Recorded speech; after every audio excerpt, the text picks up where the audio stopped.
जब सुने के होई भोजपुरी गाना बस बजे के चाही गाना।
तब न भोले का पार धुनला दिमाग में सोच लियो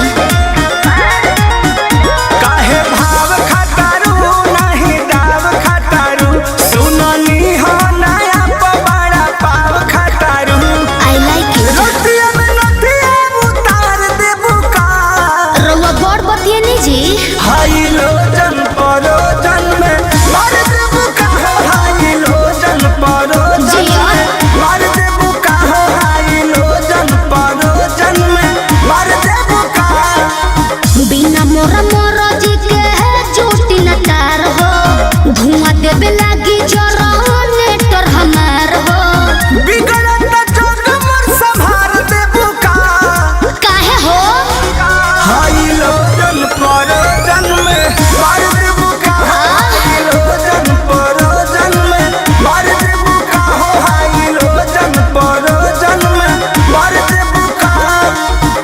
कर रही हूँ।